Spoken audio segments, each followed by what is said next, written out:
That's right, Matt Charlie.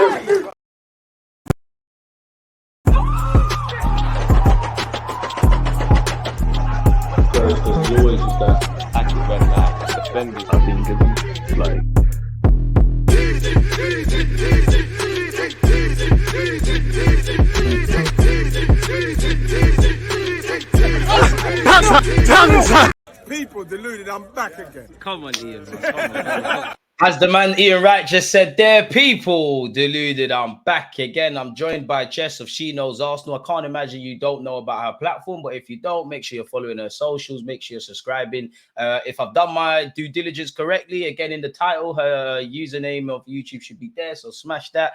And yeah, man, we've just done a video on her platform. We're probably going to echo the same things again. How you doing, Jess? I'm good, but why can't you just come play for Arsenal and play fullback?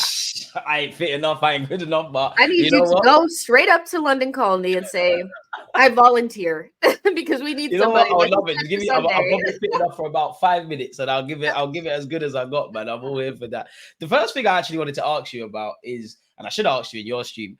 Obviously, I saw you on Dan Potts' channel. You, Northside, Dan, Igal, comedy, man, comedy. Like, why was there such a civil war internally? Like, everybody was beefing. I was thinking, damn, like, is this what 1 win in 5 has done to us? Damn. Pretty much. Like, Dan asked me to be on the show, and I was like, oh, okay, this should be fun. And then he sent the link, and it said, like, emergency meeting. I was like, oh my gosh, it's an emergency meeting. It's going to be one of these.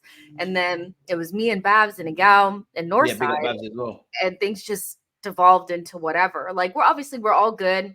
Whatever. And I'm like a little chihuahua. Like, I bark, but I'm not gonna bite. Like, I whatever. But yeah, it was very fun. It was interesting, and I'm like, I hope everybody enjoyed it because it was vibes. It was hilarious. What made me laugh is, like, obviously, you know, you've got 4 or 5 Arsenal fans there. You lot are arguing, but you're all saying the same thing, more or less. It's just being conveyed in different ways. It was killing me. And then I'll big up Northside, man. I like him. He said something about, he said something like, I had to prove myself to my girlfriend. She had to prove myself to me. I was thinking, this is comedy gold, man. I feel like what it is if you don't say things in a certain way, people think that you just have no, like, you just agree with everything that Mikel Arteta does. And that's absolutely not true. I feel like anybody that knows me or watches my stuff knows that you're quite critical of the club. And I'm pretty freaking critical. Like, and I've been totally like people have gone in on me about it, but I do try to add a little bit of context and talk about the gray area, because I don't ever think anything is as black and white as some people make it out to seem. But some people are really far on one side and really far on the other. And so if you don't say it in a certain way, it doesn't come across. But listen, in the middle, yeah. I have never been considered a toxic positive ever. So don't act like I am. I've never been that ever. And I don't think Babs or Igal are either. I've always seen them kind of like say how they really feel. And most people are not 100% on board with everything, but I definitely don't think we're as bad as people make us out to seem either. I think I'm more lean towards the Mikel Arteta in camp. I don't defend him religiously. If he was to leave tomorrow and we get a better manager, or, you know, it's unrealistic, but Pep Guardiola is available. I'm not going to, in the same way you kind of binned Ramsdale, I'd bin Arteta. I think there's a lot of positives. I think right now he is the man. I think he's shown his demand for the rebuild. Whether he's the man to win a Premier League or Champions League and learn from his mistakes, I now think the jury's out. As I said on your platform, I've got nothing but admiration from the moment he walked in to now. You know, we actually care about we've always cared about the club, but there's something to care about now. That's kind of irrelevant now. Last 2 years, it's about trying to fight for a title or try to announce ourselves as we're the new big bad bullies on the block, and it hasn't quite been that. You know what? Because you kind of touched on it, would you say Arsenal are in crisis? No, we're not in crisis, because if we had beat Fulham, we'd be 2 points behind Liverpool and nobody would be talking about it. Like, it would have been West Ham was the blip. Like, that's what it would have been, you know? So no, I think it's a fine margin, and we're nowhere near in crisis. Like, we're just, I think a lot of the early anxiety about whether or not Arsenal will be better than last season, whether or not everybody is caught up and will fall behind, whether or not we made the right signings, all of that has kind of like come to a head now in January because we went through a bad patch of form. But we're not in crisis. We could win a couple of games and all of this will seem really silly, So I don't think we're going to continue to slide or anything like that. But make no mistake about it, we cannot see another performance like Fulham. That was by far the worst performance that we've had all season. And we've had some not so great ones. So yeah, we're definitely not in crisis, but there's definitely a lot that we can talk about. And Arsenal definitely need to improve, especially up front. You know what I mean? But yeah, we're not in crisis. So what have you made of the last recent results then, like in the month of December? Because you kind of touched on it. I think everyone agrees, Fulham was horrible. Fulham with West Ham in the League Cup, there's no positives. You look at West Ham, you look at who else did I think Villa, where I don't know where we stand on the better team, because I'd rather be in their shoes and get 3 points, but we was quote unquote the better team. So I think there was more positives in that. I feel up until the Fulham game, where the Premier League's concerned, I was actually more frustrated in draws. For instance, I was vexed about how we drew against Fulham, how we drew against Chelsea, how we drew against Spurs. I had more energy and vim and criticisms for the team in them games than obviously when we've lost to Newcastle and Villa and things like that. I personally feel, we've given ourselves a floor into fall on because, as we said on your stream, we've seen it with Chelsea, United, City, for everything that's been said. We couldn't be naive to think we wouldn't hit a blip. And I think the luxury is we've been winning games. We've been getting last minute winners. Now we're kind of at a rut, and it depends how we get out of this, really. We might look back in May and say, you know what, December is where it was won or lost, but we've got no choice but to fight out of this. The one luxury is, and it makes me a bit more annoyed at Arsenal in that we've dropped points from winning positions. And when you look at everyone, they're all in and around each other.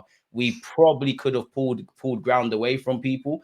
But if everybody thinks the title is gone, I didn't believe we could win a Prem, but if anyone thinks the title's gone, then for me, that should mean the pressure is resolved and we can do what we need to do. That being said, though, Jess, December highlighted a lot of things and you indirectly said it there. What have you made about our chance creation, our chance conversion, and just us in the final third? Yeah, so I hated the Chelsea game and the Tottenham game. I hated those. I did. I don't think anyone could disagree. Yeah, but I felt like the problems in those games were much different than the problems that we had against Newcastle and Aston Villa. Those two games stood out to me because I felt like we did the right things in the big games, the big games, like Man City and Liverpool, the two teams that we actually feel like we're fighting against for the title. 4 points off both of them, to be fair, unheard of. We did what we needed to do. And I'm like a couple steps forward, a couple steps back, because as good as Newcastle has been under Eddie Howe so far, and as good as Unai Emery is doing with Aston Villa, I think our main problems in those two games were the fact that we didn't have any cutting edge. I know that we didn't have Odegaard against Newcastle, but we didn't even create a shot on goal. That is not acceptable. Hope had nothing to do. Yeah, exactly. So for me, it's like in December, my main issue has been the fact that we have started creating chances and we keep saying the same thing. We're not clinical. Even though we beat Wolves and Brighton, those are two games that I really enjoyed, we were not clinical. Guys are missing sitters, like in both of those games. Even the Sheffield United game a few months back, I know we scored 5, but the game should have been put to bed. And I think Jorginho has also said that as well. We need to be a lot more ruthless, street smart, and control fine margins. But we don't have ruthless attackers. And the formula to win the Premier League is a very, very secure defense, top quality midfielders, and ruthless attackers. And we don't have ruthless attackers. I think to a certain extent, you can talk about the midfield. Of course you can. But what really stands out to me is our attack is not ruthless. We have a striker whose best qualities are outside of the box. And Saka is meant to score his own chances. He's creating loads of chances, but nobody's finishing them off. And too much of a burden on him and Odegaard, if I'm honest. Yeah. And the biggest question mark to me is what's gone on with Martinelli. He's not injured. What happened to the guy that scored 15 goals? He is our clinical attacker. He's the one. And so if he ain't doing it, Arteta needs to figure out a way to get more out of him. Can't just allow him to just like wither away, especially when you don't trust Reece Nelson, you don't trust Emile, you don't trust Trossard, you got to get Martinelli going. And it doesn't seem like a priority to me. So yeah, it's the attack for me. So what's happened to Martinelli then for you? Because you kind of alluded to it. Like if you had to pinpoint it, what's happened? I think it's similar to what we were speaking about with Odegaard a couple of games ago. Like before he started to hit form again, it was a little bit of him not doing his thing. You know, like Martinelli has to take some responsibility for being in really good goal scoring opportunities or good scoring positions and not lifting his head up, making bad decisions when he gets in the box. I think you see Martinelli second guessing himself quite a bit, which makes me think that there's a level of like low confidence there. Yeah. He misses a wide open goal against Liverpool. And I know that people are like, there's two, Liverpool players there. And I'm like, Salah puts that in the back of the net against us. He Be did that serious. against City a few years ago. Martinelli has done that on occasion, if I'm honest. Yeah. I'm like, you have to hit that, but a confident Martinelli makes quicker and better decisions. Now, why is he not confident? Maybe it's because he's not near the goal enough. He's a striker. Like, that's what he is. You can play him on the wing, but he's a striker. Like, he's not somebody that's going to twist somebody up on the sideline. He's just not going to. He's a one opportunity, like get past you and make very good when running in behind into dangerous areas. Exactly. And some of that has been gone because we've been playing against deep blocks, but mostly I think he's just too freaking far away from the goal. And you don't see enough of him and Jesus switching positions. You don't see enough of him and Havertz switching positions. Everybody's very stagnant and off in their own areas. Even Jesus doesn't move as much as he did last season. Last season, we used to yell at him about being next to the DM. I actually miss that. I miss him pulling the defenders out, allowing more space in behind for Martinelli and space in behind for Saka.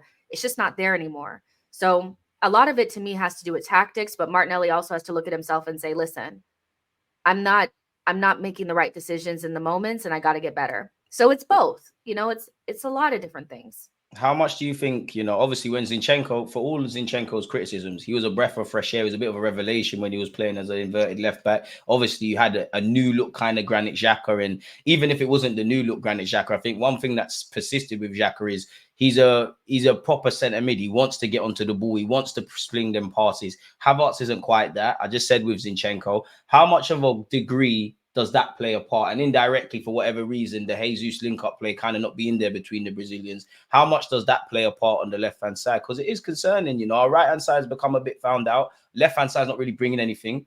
So, yeah, man. Yeah, I mean, I looked up this the other day, and I just pulled it up again, that, like, whether you like Zinchenko or not, I never really slander him as much as other people do, because I'm like, listen, I don't like watching Arsenal when he's not playing. He has... he has the fifth most progressive passes in the big five European leagues this season. Top 5 for a left back, or somebody that's playing in those positions. And in the Premier League, he's 4th this season for progressive passes. And in terms of his passes into the final third, this season he's 7th in the Premier League. And last season he was 8th. So he's making more progressive passes this season than he was last season, which I think speaks to not having Xhaka there. Because Xhaka's also was an amazing progressive passer. Him and Thomas Partey and Zinchenko did a lot of the between the lines and getting us up the pitch. And now in some games, if Zinchenko is not there, you have one in Declan Rice. So I do think that when you take away 1 or 2 progressive passers in your team and you drop Odegaard deeper, then you actively are like changing things around where it's more difficult for you to break teams down. And so there's a lot of emphasis on Zinchenko, who's injury prone, by the way, to do a lot of the heavy lifting on that left-hand side, and also remember that he's a defender. So a lot of this for me comes down to a lack of balance on the left-hand side and a lot of players doing 4 or 5 roles when they really could do 1 or 2. And when you let go of somebody like Granit Xhaka, whose main job is to progress the ball for us, like he scored goals and stuff like that, but his main thing was volume passing. When you take that away and you put somebody in whose whole job is to float around into the box, you're missing something. Facts. So I think it's just, for me, it's a recruitment thing, and it's a balance thing. And do we have enough passers and balance on that left-hand side? Because on the right-hand side, the balance is there. But on the left-hand side, I think we've always felt, even with Xhaka, that there was probably something missing, but even more so that he's not there. And so I don't know what we're going to do without Zinchenko, because again, right now, he's our most progressive passer beyond Declan Rice. And if he's not there, then what are we going to do? Okay, playing devil's advocate, and I agree with everything you're saying. And as I said, I praise Arteta for how he's assembled the squad. But as much as I like Zinchenko, he's not quite the Zinchenko he is. And we all know defensively he's going to let you down. Sometimes you need to be an organic fullback. But if Zinchenko is having issues there, if we haven't replaced Granit Xhaka, and indirectly there's an issue with Martinelli. And when you look at the wider attackers, probably say Odegaard at the last couple of games, probably the most guy performing. How much of that comes down to Mikel Arteta then? Oh, up here, this is all like, to me, this is all on Mikel Arteta, because I think you need to have different ways of setting up your team and using them in a way that suits them better if you have certain players missing. So if you don't have passers in your team and your main guy passing is your DM because you don't have Zinchenko, then guess what? You need to be more direct. You need to almost play dice ball. You need to kick it long. You know, you need to figure out a way to get Kai's 6'4" behind up there, like flicking the ball. I know he's doing around August and that, which was cash money towards the end of the games. Yeah. Like the ball goes long, we flick it down. Did that against City, did that against Chelsea. I think you're onto something. Yeah, it's frustrating to watch players that are not good at passing between the lines struggle to pass between the lines. Watching Kivior and Kai Havertz bumble around in the center circle trying to figure out how to do Jorginho and Zinchenko's job for me was like a headache. And added on to that, there's also too much of an emphasis, in my opinion, on Declan Rice, Gabriel, and Saliba to do that. They're not paid to break the lines, but I don't. Those little triangles that they were doing against Fulham, I was like, stop that. Kick it long, and run after it. Make them make a mistake. Sometimes you just have to be a little bit more industrial, agricultural. I get it's the Arsenal, but you don't have the pieces to do the tiki taka. Stop trying to tiki taka when you don't have the pieces. I would love to see Arteta just one time tell the players to kick it long, pressure the other team, and make them make mistakes like they do to us. Because we be making mistakes. That's how you get corners. That's how you get penalties. How the all balls that get kind of lost in stuff. the transition, like against Fulham, where Saka's pocket got picked. Yeah, I would like to see, like, remember against Manchester City when Kai Havertz and them came in and we kicked it long and Kai Havertz knocked it down, and then Tommy Havertz and everyone played a part in that. Yeah, do that more, because you don't have the pieces to do what you normally do. And that lack of flexibility in his tactics, I think, is showing that, like, it's making it really easy for other teams to just, be like, okay, we'll just sit in a mid or low block because they won't be able to break us down because they don't have the guys to do it. And so it all comes down to Mikel Arteta for me. So how much of a case do you think Arteta's been naive then? Because I think defensively we've dropped off. I think there's an over-reliance on our Bermuda triangle in Rice, Saliba and Gabriel to pass the ball. Our attackers aren't quite doing it. I don't feel our fullbacks are necessarily offering enough. I think we're indirectly paying the cost of, we do look like we're a bit out of steam and we're a bit tired and stuff. How much does this come down to Mikel Arteta being naive in how he's assembled the squad? And, even if we look at squad depth, injuries have been, it's happened a lot quicker, but injuries have been a theme of the last 3 years. And they say a wise man or woman learns from their mistakes. Are we necessarily learning? Yeah, I mean, I think he's unlucky not to have Timber, because I think Timber was going to solve a lot of the problems at the back with Zinchenko and stuff like that. But ultimately, if your entire game plan is built around a fullback, then you have to see if that system is actually sustainable. I think your system should be based around philosophy and your principles of play, not individuals. Because once it's like that, when those players are not there, you can't do anything. And I have this feeling that the entire plan was built around Timber inverting and Havertz playing this, off the second striker running further in behind, really. Exactly. As Timber takes in that spot. Exactly. And Declan Rice cleaning up. And so I just feel like when you do that, you set yourself up for failure. And so Arteta needs to look back, and I don't know if it's naivety. I feel like it's a little bit of ego and galaxy brain, where he was like, this is going to be my great new system that's going to just revolutionize and blah, blah, blah. But really, like, losing Timber was like, it's gone. Yeah, it's not going to happen anymore. Serious issue. Exactly. So I feel like what he should have done was do the normal thing, which would have been to buy an attacker, buy a midfielder, and buy a defender, and just do that. I think if he would have just did that, we would have been in a much better position, but he didn't do that. And so now the system is still beholden to Zinchenko and Jesus, and without them, it doesn't work. But even with them, it leaves a lot to be desired. So yeah, it all comes back to recruitment, and maybe, I don't know if it's naivety, but I feel like Arteta almost like galaxy brained his way into something that works on paper but doesn't work in real life, especially when those players are not available. Because I still don't understand what the Havertz signing is all about. Like we said on my channel a couple minutes ago, if you were going for Mount and Gundogan, how do you get to Kai Havertz? How does that happen? Or Douglas Luiz and Zubamendi, to be fair, and we're being. I don't think we're being harsh to Havertz, but Havertz has actually found his feet. And again, it's not like you indirectly said. It's not a replacement for Xhaka. They are centre mids. They both put themselves around physically, but it's not a replacement. That's what I mean. Where I think Arteta has been a bit naive. I do think there's elements of Arteta being ruthless. We've seen it with, to a degree, Xhaka, Pepe, Aaron Ramsdale now and whatnot. But I just feel at the same time he's a bit naive. I feel like some of these players can't take us to where we want to go in terms of winning a title. The fact that there's no striker. We spoke on your channel, but I think in hindsight, we was probably treading a lot closer to FFP than fans would have suggested, in the sense of we've given, what people fail to remember as well, we've given several new extensions out. Whether we like it or not, Havertz was brought in. Now, obviously, we can debate if that was money utilized. And obviously, Declan Rice was a big ticket item. That's where I think Balogun wanted to leave, but I think that's where we was on kind of selling him. That's why I think we was open to letting Partey go a bit more. And that's why I think we kept Reece Nelson beyond the obvious because of our failure to bring in a winger. So in hindsight, I think we was treading a lot closer. And I do think, obviously, it is difficult. I do think, if you want to be a manager, to a degree, you have to be naive. You have to be naive to have an inverted left back. Even though I think the better we get, the less I kind of want to play on that. You have to be an overthinker. But it's about balance. And if I had to criticize Arteta for anything, I don't think there's injuries or not. I don't think the squad is cut up to task. I think it was a big missed opportunity not bringing in a striker.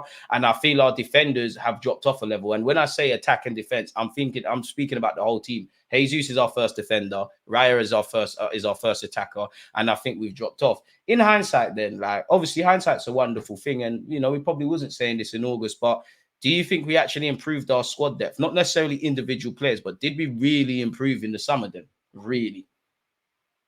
On paper, I think you did.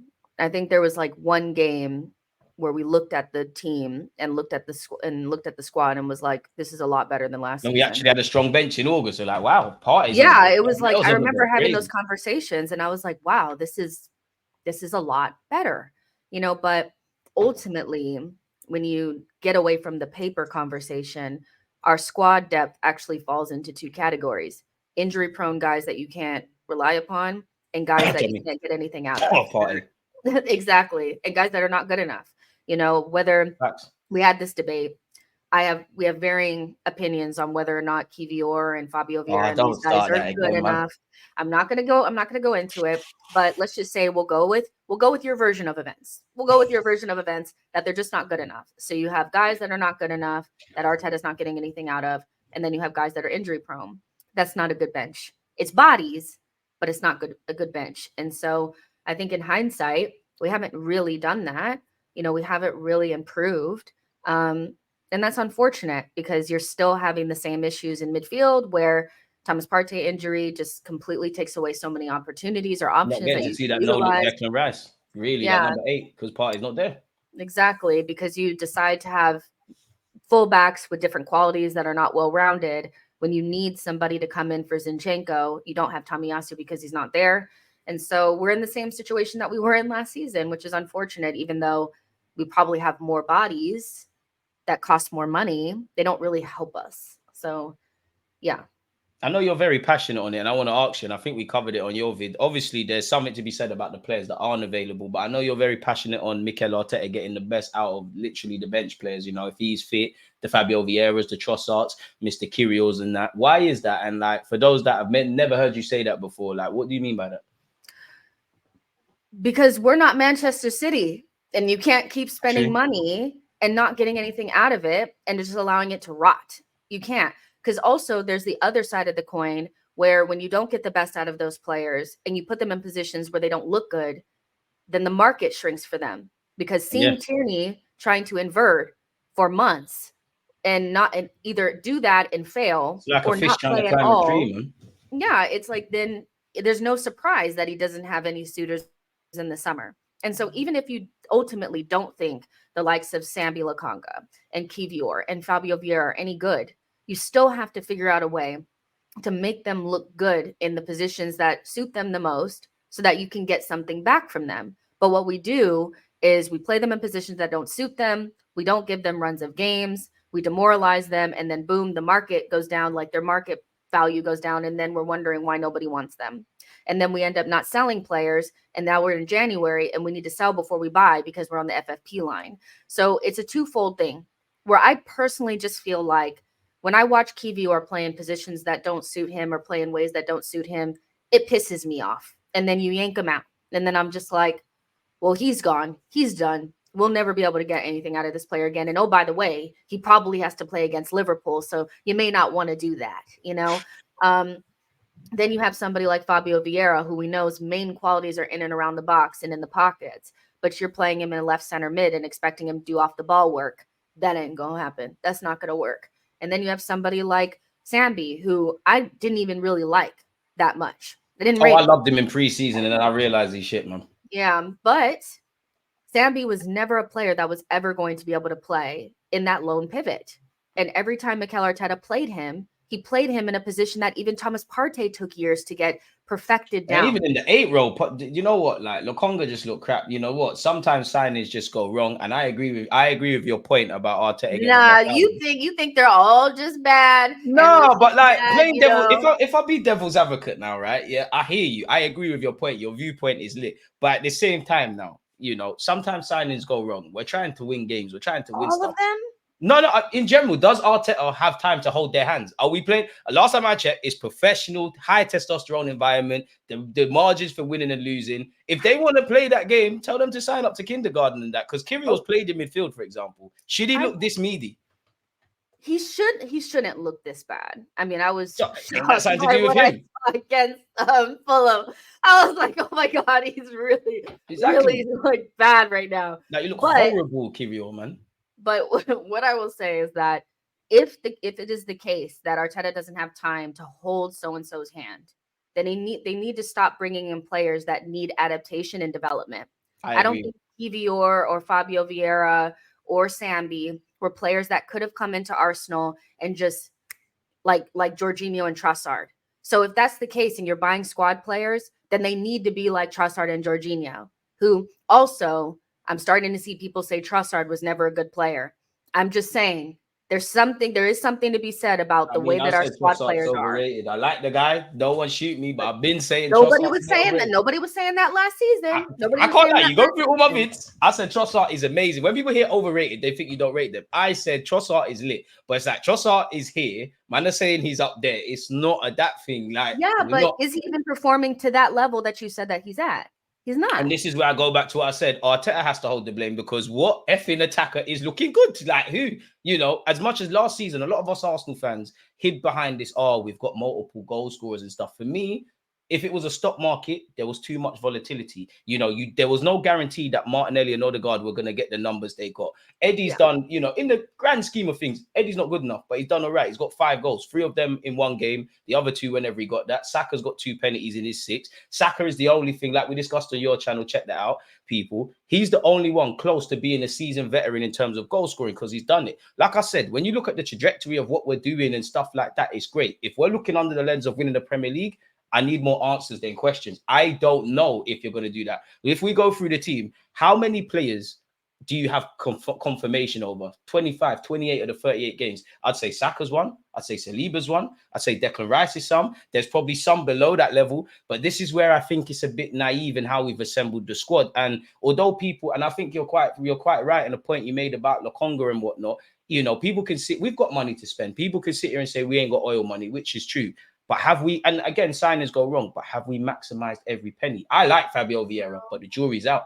Well, you could have, you could think of, you look at the choices, you can look at the choices that there are players that if Arteta Havertz, that 8 we need. Yeah, and if Arteta can only work with players that are seasoned in some way, shape, or form, and they played in the Premier League before, because those are the only squad players that have done well.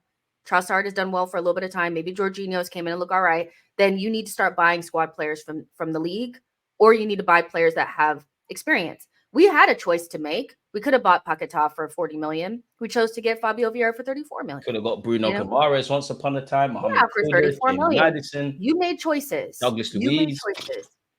So if Arteta's not going to have the time to hold your hand, then they need to buy different types of players for the squad. And I'd say with what you said there, I think it's obviously I don't know them in it, and I don't want to say they haven't got mentality, but when you look at Fabio Vieira, when you look at half of the players we said, I do think it's a mentality thing. Kirill, the best example. I think Kirill will look a lot better if he was confident, because I have seen you look right in the inverted role. Against Luton, you played as more of a normal left back. You got ripped. Against PSV, you got terrorized. You got absolutely ripped. Like, got terrorized. Fulham, rightly so, got hooked. It's like, reality is, I'm not being funny. You're a Polish international. You went to it. You were playing in Italy. That's the university of defending. You shouldn't look this shit. I like Kirill. I'm not saying to sell him or anything, but I don't want to hold man's hand, really. If you're with this or not, if you're not with this, come out of the room, really and truly. And it's been a year. What significant progress? And he ain't played, but what significant progress has Kirill made? Does he look a better player than this time last year? Because I remember. How can he look better? I'm not being funny. I'm not being funny, but towards the end of last season, you looked all right. But then you look crap against Liverpool at Anfield. You got hooked at halftime against Fulham. You're playing around with your boot against Brighton while play's going on. You're ducking over headers at Sporting Lisbon. I like Kirill, but I'm gonna be honest. You're not looking like the guy. Like you're not looking reliable, man. Okay.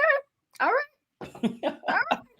I've got a lot more time for Jorginho and Trossard. Well, I don't even think Trossard's in these lots' realm. I think Trossard's a quality squad player. We can use him for a couple of years. I think where Jorginho is concerned, he's obviously got limitations in it. We knew he was a stopgap signing. I think that's where Mikel Arteta's kind of effed up. When he gets these stopgap signings, Willian, Cedric, Pablo Marie, they haven't worked. And with great power comes great responsibility, as it says in Spider-Man. Arteta's had money. Like, he spent money. He's the manager. Emre was the head coach. I'm not attacking Arteta, but if I praise you and hold you to high standards, then I have to ask these questions. But he's not creative. We're not creative. We don't finesse the market ever. We don't. Like, what's Eddie brought to the table from Brazil and all these things? Everything is Marquinhos. so Where is obvious. he? Shit. Yeah, it's like, I think. I mean, I was pissed when we got Jorginho and Trossard, and I like both of them now because it's about Trossard.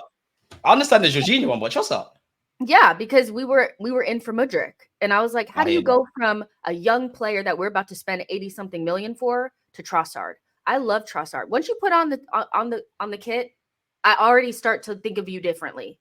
Even I called Jorginho one of the worst players I've ever seen. As soon as he put on the kit, that's harsh, man.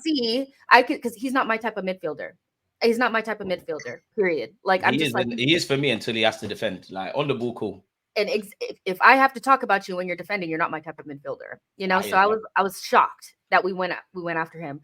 But as soon as you put on the kit, I start to see the good things about you. So it is what it is. But it's kind of like, listen, when you go after Mudryk or when you go after Caicedo, I don't think the only choice that you have after that is to go get Trossard and Jorginho. I think there are other things that you could do to finesse. I think you could look in other avenues, but even that, had you got Caicedo in Jan and Declan Rice in the summer, there's probably no Kai Havertz. That was a good point by you, but go on. Just finesse. Where I don't see any sort of like, ooh, Edu, that was smart. It's very obvious. Overspend on Havertz. I would have less issue with Havertz if we had spent 40 million on him. If we had spent 40 million on him, I'd be like, oh, okay, that makes sense. But we spent almost 70 million on him, and he's on almost 300,000 pounds per week. That is the type of player that plays every game, that changes the trajectory of the club. That is a Declan Rice signing. And he's not that. So, like, you didn't finesse it. You were so desperate. You got finessed. Chelsea 70 million to start their rebuild. And where are we? You know, it's like, I need you to be cuter with the signings. Because it should not be overspend or they're bringing stopgaps. There's got to be something in between there. That's all I'm saying. Y'all need scouts. I don't think you're alone and that's where I'm a bit more harsh on. Like, again, I don't think Havertz has been terrible. I think this has probably been his best period as an Arsenal player. But at the same time, I know Mikel Arteta. I think of you as methodical, very analytical. I know you didn't just wake up and sign Havertz. For months, you were probably speaking. We spoke about this on your channel. And, Edu, Arteta, they were probably, and every other person involved, they were probably talking the pros and the cons. Clearly, Arteta won the battle. So there has to be a use. And I always find myself saying, as I said earlier, I do think Havertz, Odegaard and Declan Rice was an option, and I think Partey, Odegaard, and obviously Rice was an option. But then I look at it and think, was Havertz always built to start? Could he have been a super sub? Was he built to be one of these multifunctional players in which it doesn't make sense? Because as you said, if we're looking at people to move the needle out and get us closer to the cities and Liverpool's, Havertz doesn't do that. And this is where Mikel Arteta, I think there's a lot of things that are out of his control, but as he always says, control the controllables. You haven't really controlled that. And I do think there's, he is definitely the last 18 months, his success to dud signings have been a lot better. And every manager makes poor signings, but there's issues even to the point where, Declan Rice is up there for progressive passes and all of that jazz and whatnot. But we're not getting to see that Declan Rice as an 8 because there's no one to play as a 6, really and truly. And even that, we spoke on your channel. Check it out once again, people. I'm very critical on. I love the fact that Declan Rice is on the ball. I love what Saliba and Gabriel do, but for me, they're on the ball too much. They're trying to, do their job or more, really. Absolutely. What have you made of the Rice criticism as well? Because Arsenal fans are not happy, really and truly. Like, he just passes backwards. I mean, that was him at West Ham, really. Listen, I was recovering from my night, like on New Year's Day, and I had not signed into Twitter not once until like 8 p.m. And our head is banging. I'm like, let me just check Twitter. And the first thing that I see is Declan Rice wars, where people are telling me that Declan Rice has made us go backwards. Stop. People are ungrateful, Have man. a seat, please. Like, Declan Rice, out of all the problems we've got, he's never one of the problems at this football club. I was like, don't piss me off, okay? Because that's ridiculous. It's ridiculous. He's the least of our problems. Does he require the midfield to be balanced in a different way? Yes, he does. But have we done that? No, we haven't done that. So you guys are asking him to be our most creative passer. Think about that for a second. It's not him. He's played 200 odd times for West Ham. He's never been that. He's never been that. And we clearly got him for an insurance policy to make sure that we don't concede as much on transition. I think that's very obvious. And he's doing that. And I also wonder why Arteta's went more regressive with his style when he's added an additional £100 million insurance policy. That might be another very conversation for another day. Exactly. If you're going to have him and Saliba and Gabriel, you could actually be more aggressive going forward. Could be a lot more adventurous, yeah. Yeah, but we've actually gone backwards.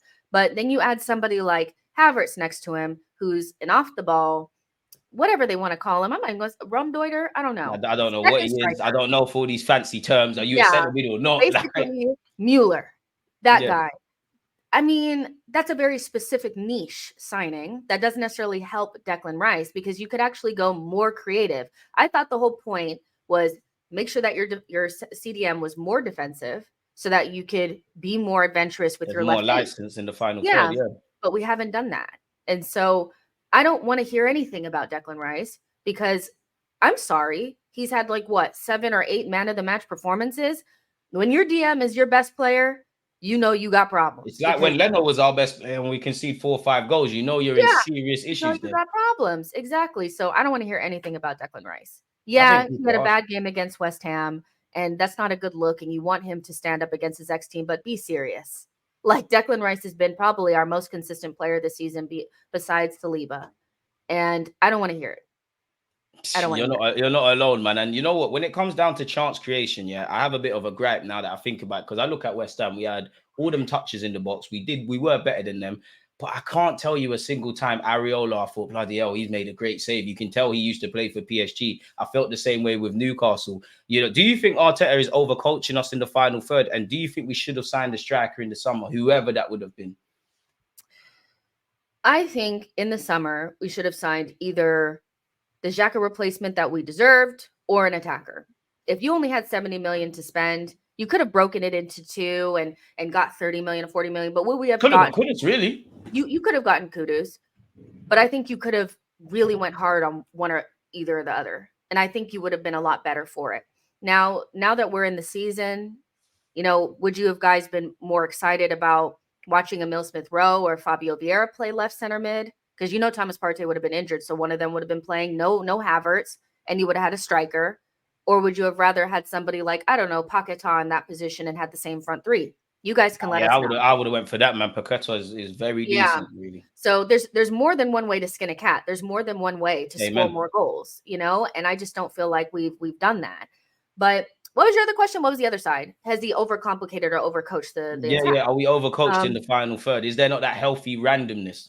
Yeah. I feel like when I watch other teams play, I'm like, damn, I wish we would just allow our front three to get closer together and think for themselves. I feel like in order to play for Arteta, everything is very much so set in a plan. He's almost like overdoing it. Last season, we had, I think, a better balance of patterns, but enough creativity and like excitement where it didn't always feel so choreographed. This season, it definitely feels like Saka, Martinelli, chalk on boots.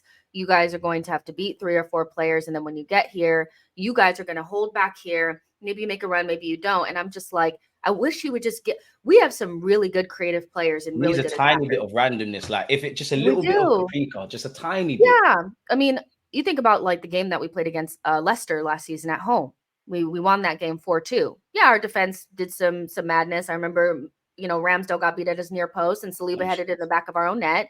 But we scored 4 goals, and none of those goals to me felt choreographed. Martinelli shot from outside the box with his left foot. Jesus did something crazy in the box. Yeah, with the exactly. Brazilians. But you don't see any of that. The only time you see some of that from us is like in glimpses in the Champions League. But outside of that, in the Premier League, it's only time I much saw that was Odegaard against Brighton this year, this month. Well, last month that just gone, really. We need more of that, you know. And I think your attacking players want to have fun. I think when they're having fun, they play better. You know, I think they just do. And I tell you, one person that doesn't look like they're having any fun, Martinelli. He looks like he is in hell. You know, he does. He looks like he's in hell. I'm sorry. He's struggling. And even on that, yeah, like, is it a case? Because I think it's a bit weird, yeah. I'm not saying Smith Rowe or Reece Nelson are the be-all and end-all, but Smith Rowe made his name off that left-hand side. I understand it, because, you know, certain players, regardless of form, are always going to play. The manager's demanding something tactically. Martinelli's a big dog. But is there a case for Arteta to play Reece Nelson or Smith Rowe? And do you think he rates them because they haven't really come in? Nelson's played 87 minutes. Smith Rowe can't buy minutes, and it's looking like the beginning of the end between now and the summer. No, he doesn't rate them, because I feel like the biggest indication of a manager rating you is playing you. I think anytime we start to overthink it and say, well, you know, he's trying to make sure that Smith Rowe doesn't get injured again, blah, blah, blah. Emil Smith Rowe has been fit. Like, he has been fit. On the bench last couple games. Yeah, I'm like, he could have played him. And he, like, I thought it was a bad sign that he didn't play Fabio Vieira against Burnley, because he played Jorginho and Rice against a team that's not big, that doesn't require 2 DMs, and he did that. He didn't choose Fabio Vieira. I feel very similarly about his choices not to use Emil Smith Rowe. Most recently was against West Ham. I felt like he could have used Emil Smith Rowe against West Ham. I think he needs to come on against Fulham, if I'm honest with you as well. Yeah, it's nonsense. Emil Smith Rowe came in like the 80th minute against West Ham. For what? You know, so game's already done, sealed by them. Yeah, and Emil Smith Rowe played his best football for us as a left winger, not a traditional left winger, but more of like a creative number 10 on the wing. A wide playmaker. He's inverted. Yeah. And I don't understand why Arteta has decided that he can never play that position anymore. But I feel like he's done that. Deep down, I feel like he's done that so that he can make a case for him not being good enough for Arsenal. That's what I think. I think he's limiting the positions for him to play. And then he's like, well, you can't get in over Havertz. You can't get in over so-and-so. So I'm going to start shuffling you out. Do you really think Emil Smith Rowe has a future under Mikel Arteta? I hope so, but it's looking like the beginning of the end. It feels like the Smith Rowe show is done. That number 10 shirt might be vacant in the summer. And it really doesn't have to be that way. Like, I don't feel like Emil Smith Rowe is so bad or anything like that he could not. I think Emil Smith Rowe, out of all the players that we've spoken about, could go to a Newcastle or Aston Villa and make us. He'll show his quality, same as Ramsdale. Yeah, he will, exactly. And so there's something about Emil Smith Rowe that Arteta doesn't like. Maybe it's him not being as available. But then I also want to justify that 65 million for Havertz. You spent that, he has to play, or it looks even more. What's going on? Yeah, and I don't know. I feel like if in the summer we could have gotten a striker and you would have told me that we'd have to rely upon Emil Smith Rowe and Fabio Vieira, I'd be a little nervous, but I probably still would have taken that over what we've done right now. Because you've already spent 34 million on Fabio Vieira. You barely use him. Emil Smith Rowe is just there. Just use him. I don't understand why he doesn't just use him. I don't get it. If Mikel Arteta doesn't win the Prem, do you sack him? No, we got to add. You've been asked that 100 times. We got to add some context to this. If he misses out on the Premier League by 1 point, then no, you don't sack a manager that's missing out by 1 point. Now, if he finishes in a top 4 scrap, then I'm not liking Mikel Arteta as much. Like, I have quite huge questions about Mikel Arteta and whether or not he's enough to get us to where we want to go. And I don't necessarily always feel like you have to sack a manager when it's super obvious that you need to. I don't think you need to be in 8th or 9th to make a proactive decision to get somebody that could take us a little bit further. So no, I wouldn't sack him if he finished 1 point away from the Premier League. But would I start to really consider it if we end up in a top 4 scrap and we go out of the FA Cup on Sunday and we go out of the round of 16 in the Champions League? Hell yeah. Because we only need a manager that's 5% better than Mikel Arteta, in my opinion. I don't think Mikel Arteta is so far away from becoming for being the guy, but that doesn't mean that he's necessarily going to get there. And so he can't be our Brendan Rodgers, y'all. He can't. I think that when people say that, it's quite, big up Brendan Rodgers, but it's quite disrespectful. I would say with Mikel Arteta, though, you need to be a lot more street smart, because I do think, without getting into names, a more experienced manager based on how you sign players, who you sign, how you manage depth, when you play players and whatnot. I think they bring the Premier League home. I think Arteta is almost, without sounding disrespectful, it's almost like the blind leading the blind. We've got He's a young learning on the job. Yeah. And that's the thing. He's going to have to learn. And there's some things that I think he's learned from a lot, and there's a lot I like. But there's some things that I feel he's going to have to keep going over until he learns. And I would say a bit of that is probably reliance on certain other players. What are you making of Arsenal-Liverpool Sunday, then? FA Cup settings, that's our trophy, man. I want to bring that home personally. That has to come on. Every time we go out of the FA Cup early, my stomach just drops. Like, poor taste in the mouth. Yeah, it's not great. Like, and I don't feel like, I feel like at some point we need to take a cup competition really seriously. I think we need to show from minute one that we're going to play our starters. I don't want to hear bigger fish to fry. Yeah, I don't want to hear bigger fish to fry, because really, if Arteta took some of these cup competitions just a little bit more serious and we went further in them and maybe even won one, he'd buy himself more grace with the fan base. Look at Ten Hag, even though they're not in the same thing, and obviously it's not helping him now, but he bought himself a couple months. Of course, I think trophies speak volumes, and in the end of the day, we're not going to remember the time that we almost won the league. Yeah, we'll remember the time where we win something, whether it's a Carabao or FA Cup or whatever. So and the playing career is short as well. Yeah, it is. And just like a sidebar on kind of tying that into what we were just talking about. I don't really want to lose this group of players at all. I just feel like these players are so good, and I would be very disappointed if we started losing them because we didn't start winning.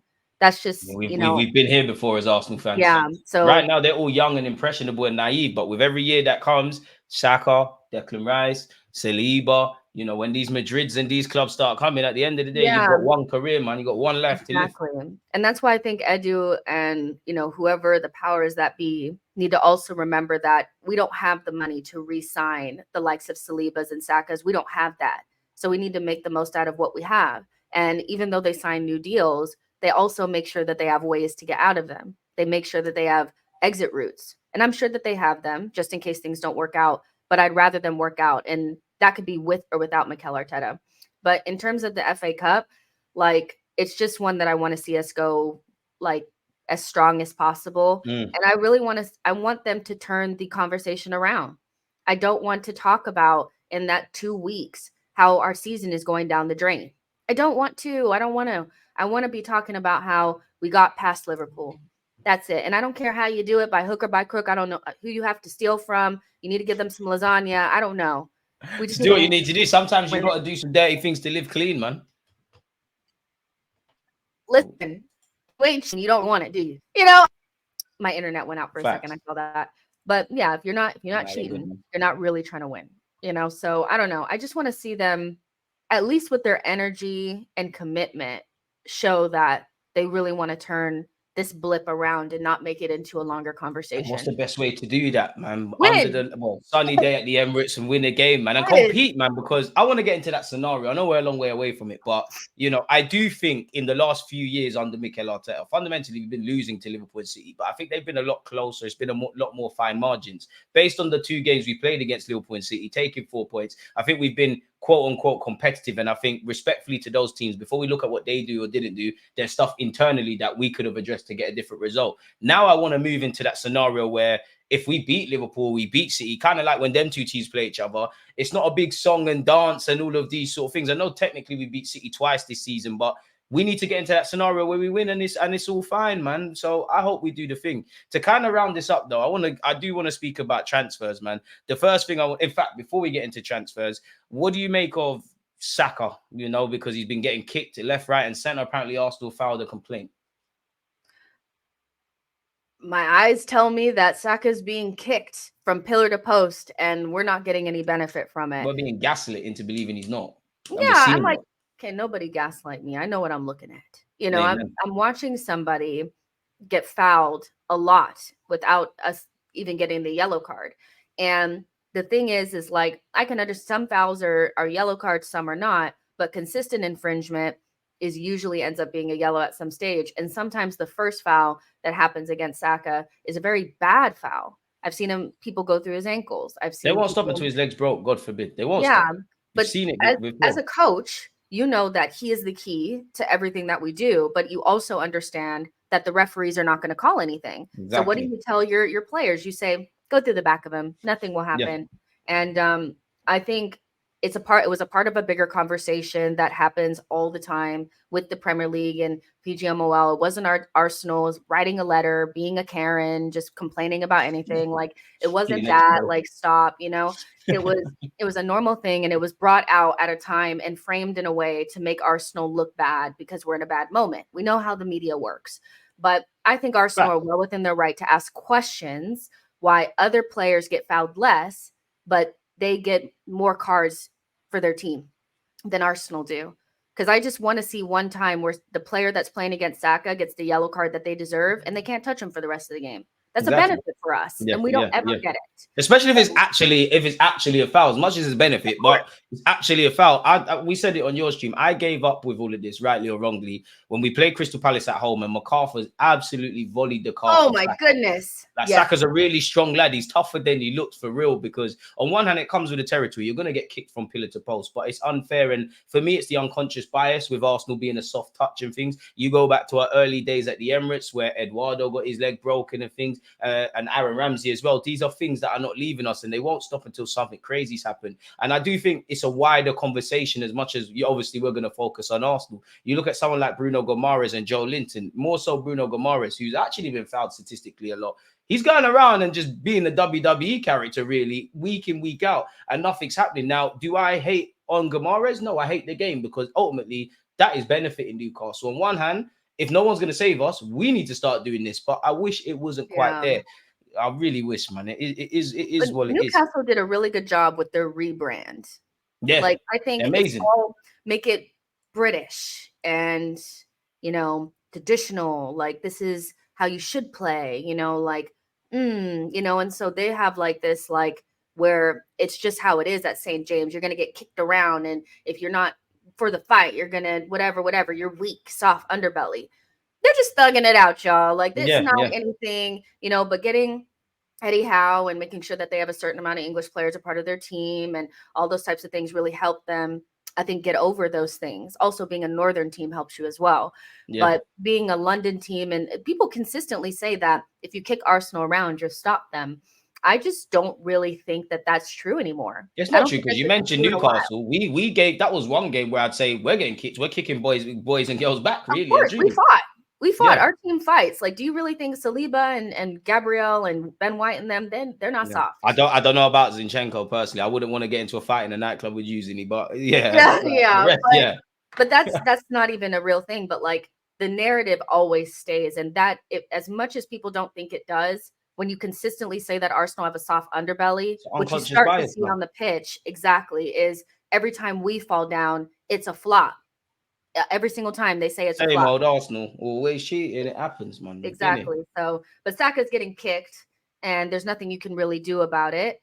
But, you know, all you could do is persevere and win the games.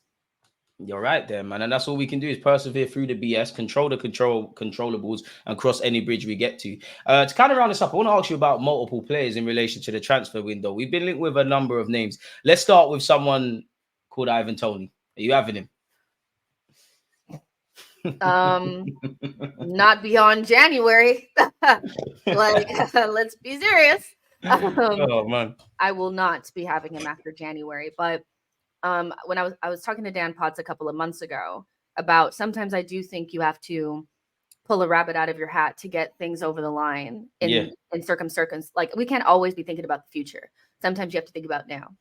And so if Arsenal had the money, like, I just saw on Twitter like a couple of minutes ago that Arsenal don't want to sell Eddie Nketiah, but that would be the ripple effect that would need to happen, the domino that would need to fall in order for Arsenal to bring in It's an like you can't attender. buy before you can sell, but you need to sell before you can buy. And that comes back Yeah. to how we've managed the finances, really. We're kind of Exactly. crippled, really.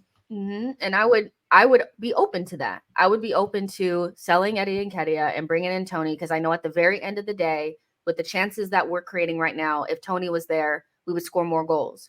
Now, that's a desperate situation that we're in because we're mid-season. That's, why you'd end up spending more on him than you probably would want to.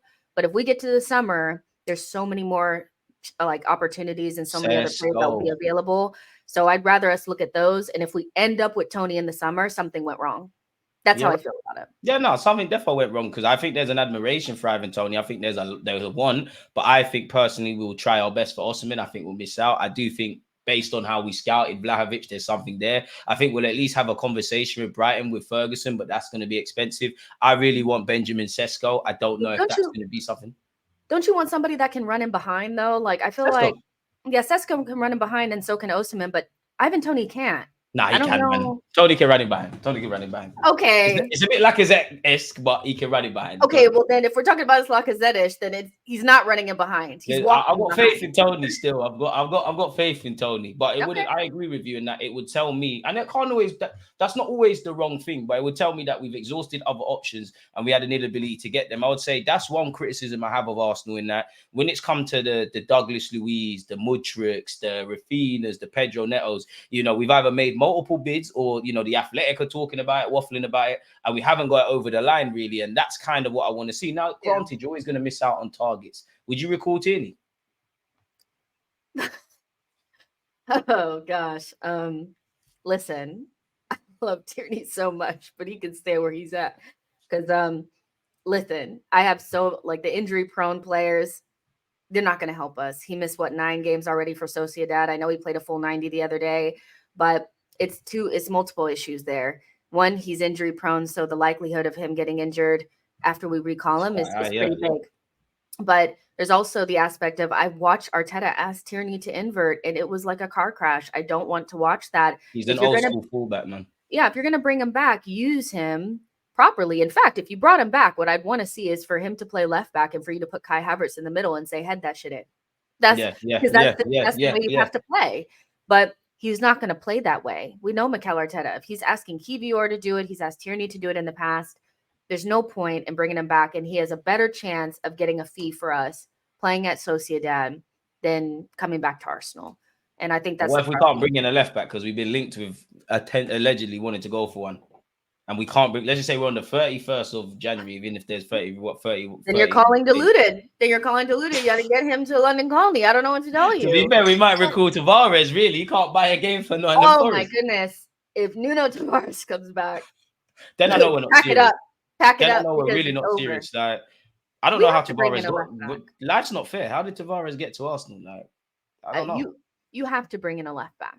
I think you have to figure out a way to get it done. If you don't, then live with the consequences. Because right now, we don't have anybody. And again, Zinchenko's injuries. When he gets the calf injury, it's a month to 3 months out. So he's going to be out for a while. We don't know what condition Tommy has. It's 2 weeks. Let's hope. You gotta hope. I don't know, but the way people talking about Zinchenko, the numbers say that man is very important to us, whether you like him or not. So you better hope that he comes back soon. But Arsenal need to be all the way freaking for real.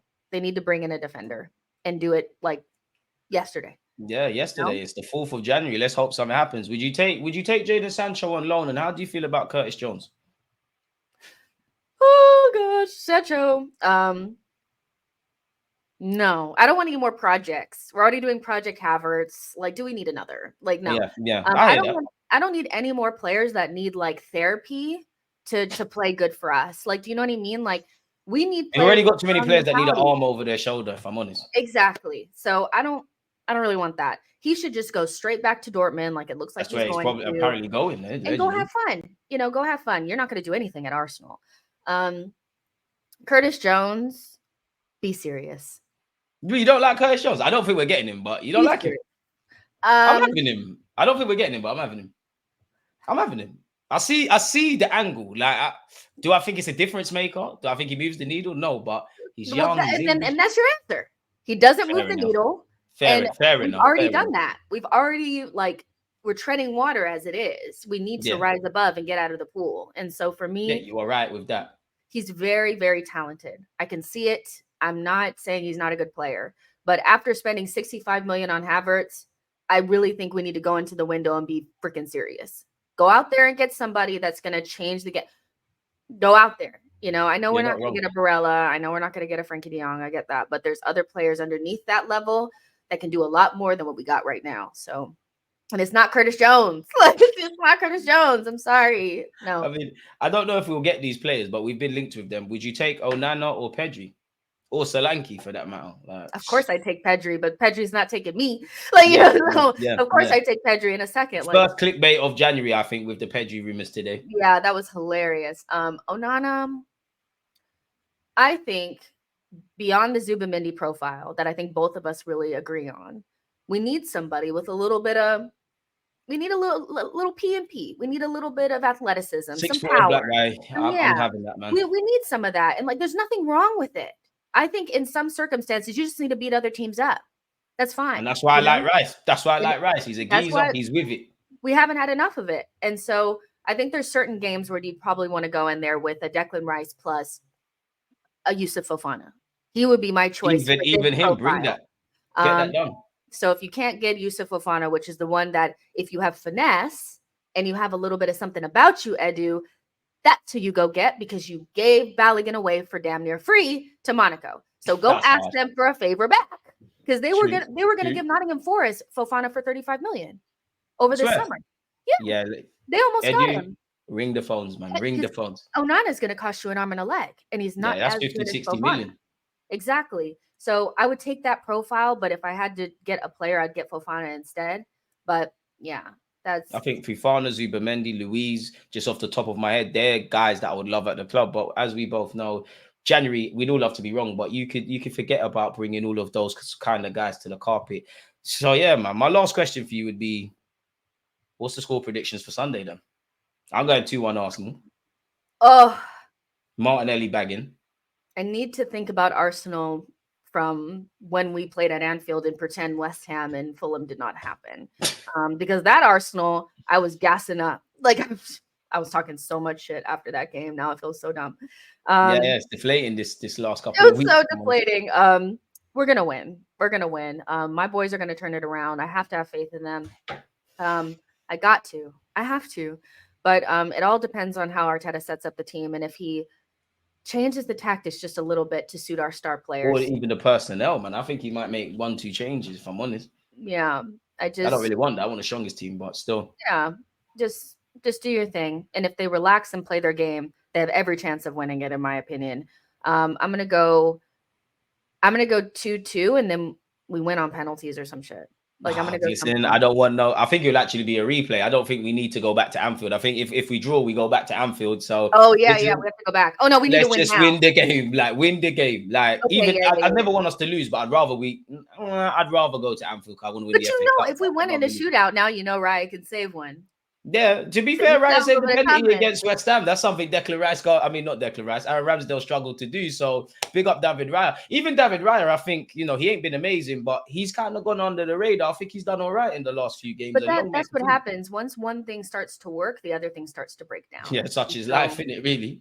Something starts to break down, So yeah, but I think we'll get through because I think they'll turn it around. But we'll see. It's an age-old question, man. And I mean, you know what? We've kind of ended this on a deflating thing because I'm starting to do the maths about Arsenal, Liverpool. So I don't even want to talk about Arsenal no more. But just as usual, it's a fantastic video and live stream and lovely to chop it up with you regarding Arsenal. Let people know where they can find you. I mean, it should be in the title of this video. Yeah. Guys, just not Google, but go in the search and put in Shino's Arsenal. I pop up 2 streams a day now. Patreon if you want to do more, the vibes. So you know where to find it. What you mentioned 2 streams a day. What times? 1 p.m. UK time and 9 p.m. UK time. So trying to avoid all the big boys. So hard. Nah, man. There's like 1 billion people in this world, man. There's something for everyone, and YouTube's got however many billion people watching. It's irrelevant, man. Just stream when you want to stream. But next week, I'll see you live at 1 and 9. taking my people. To be fair, I kind of do it off the cuff, really and truly. I just fill it into my lifestyle, man. I remember at a point it used to be 11:30 a.m. streams, but yeah, with it, you'll see yourself with January. No one knows, innit? If we wake up tomorrow and we sign someone, then who knows? Like, I remember when we signed Declan Rice, there was a period when we was having bids rejected for Declan Rice, and Ornstein was talking at like midnight UK time, and I had to spring up. That was the worst time of my life. I'll tell you. Worst time of my life is actually when we go over to you lot in America, really, and I have to watch games at stupid o'clock. I definitely sympathize. Well, we're going back to yeah, we are. I don't know why. I'm excited. I really am happy about it. But remember, you were on my stream when we signed Fabio Vieira live. Yeah, you remember that? Yeah, I love those. That was fun. I think that's the reason why I like Fabio Vieira a little bit. I think it's a little bit like, but I was on stream when you were saying. I like Fabio Vieira. He just needs to eat some food and go gym, man. Like, that's all he needs to do, man. And probably get some testosterone in him. But it is what it is, man. But yeah, Jess, it's been amazing. I'm sure we'll do this again next week. You know where to follow her. All the information is in the description. If you're that lazy, then you just need to look in the title. Go and check out the Patreon page. Make sure you're showing her some love on her streams from 1 till 9 p.m. And you can rest assured that together we'll make vids. Individually, there'll be vids and streams and all this sort of stuff covered Arsenal. So yeah, man. And I'd also implore you lot to all go and watch Dan Potts' stream with her. Please watch it. It was please. Like that. I don't normally watch other people, but like when I saw all of the people that were there, I was like, yeah, I know this is gonna be like a house on fire. Like there's gonna be difference of opinion, shouting and order. Great entertainment. Yeah. So yeah, people, man, go and do that. But let Jess get out of here. I want to get out of here. Peace. Safe.